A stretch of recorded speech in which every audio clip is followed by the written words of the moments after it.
Think of this. Heavyweight boxing rarely gives clear answers. It opens the door to new questions. Now, Anthony Joshua versus Kristian Prenga is one of those fights where uncertainty is the biggest opponent. An unbeaten record, limited evidence, and a comeback narrative creates more questions than certainty. Is Prenga a hidden threat or a carefully protected prospect? And which version of Joshua walks into the ring? Let's explore the technical, psychological, and strategic layers behind this matchup, because the biggest story may be the one nobody sees coming. So AJ is fighting Prenga, and there is a lot of speculation in variables. So here is my perspective, and we're going to look at 5 different ideas.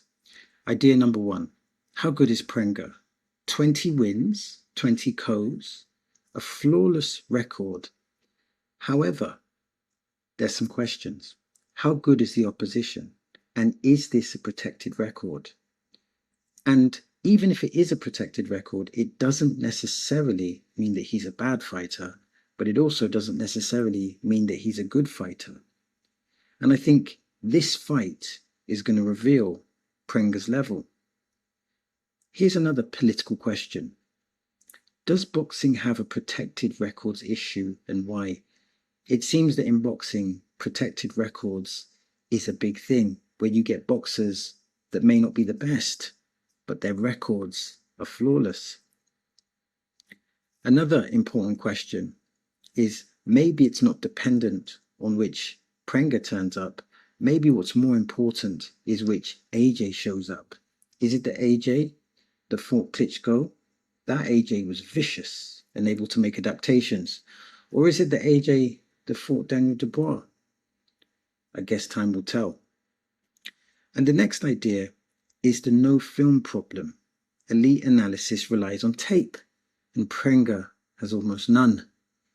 How do you game plan for this? Now, Prenga has the element of surprise. And the question is the element of surprise, can that be beneficial?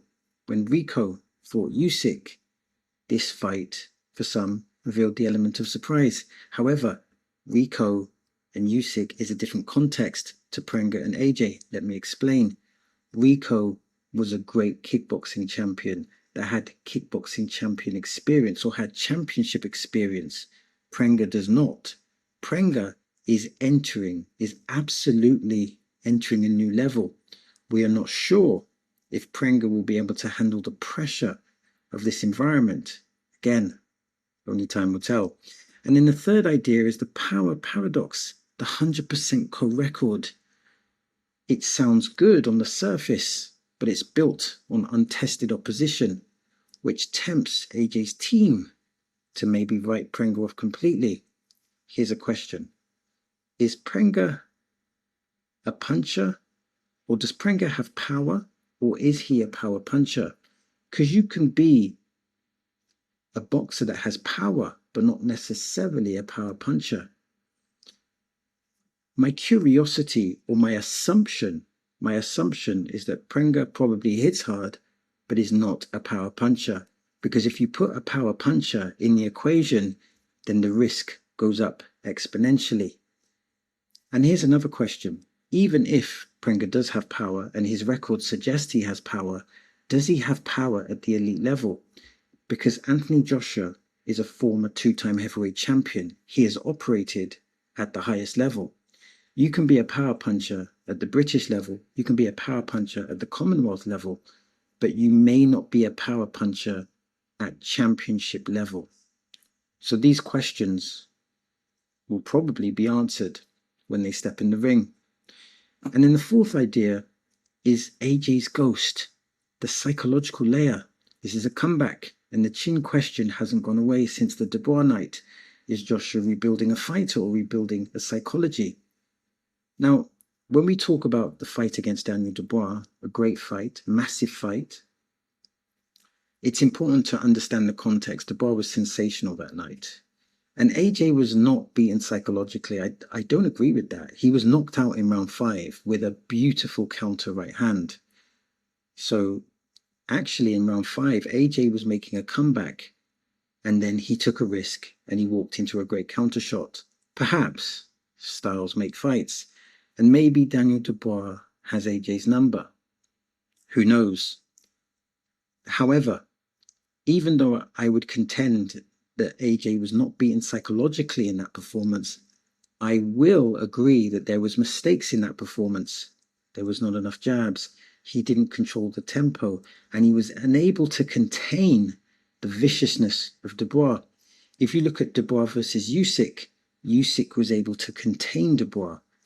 So, when we look at the psychological layer, of course, there is a psychological element with regards to getting knocked out. When you are knocked out, that can affect your confidence and it can affect your psychology. So in one sense, AJ is rebuilding his psychology, but he wasn't psychologically beaten on that night. It's not like he gave up. He didn't give up. He was knocked out.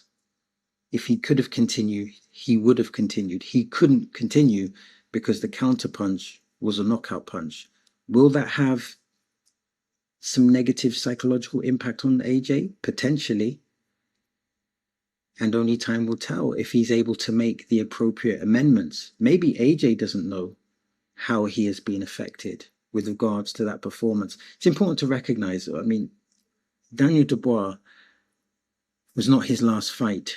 Jake Paul was his last fight, but I understand why people are not regarding that as his last fight. But technically, Jake Paul was his last fight. And then we go to idea number 5, which is the trap game dynamic. With a Fury mega fight looming, AJ has every incentive to look past July the 25th.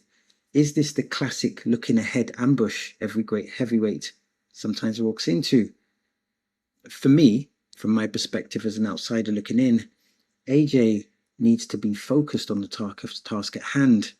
Now, personally, I want to see a high jab output. I want him to dominate the jab battle. I want to see effective body punching. I want to see good timing. And ultimately, I think a brutal finish is necessary. He needs rounds for the timing and to build his momentum and to rebuild his confidence. But the finish needs to be clinical. I think the finish is important for the marketing and the virality to set up the Tyson Fury fight. This means the preparation for AJ needs to be meticulous. He needs to prepare for different Prengas. Let me explain. He needs to be prepared for the Prenga that runs away or uses movement to nullify his attack. But he also needs to be prepared for a Prenga that comes aggressively and comes to fight and tries to take a dominant position. And AJ needs to adapt accordingly. Think of this. Ultimately, this fight is less about Kristian Prenga's record and more about Anthony Joshua's response. Because we still don't know how good Prenga really is, but uncertainty has surprised heavyweight boxing before. Joshua's preparation, discipline, and adaptability will matter more than assumptions.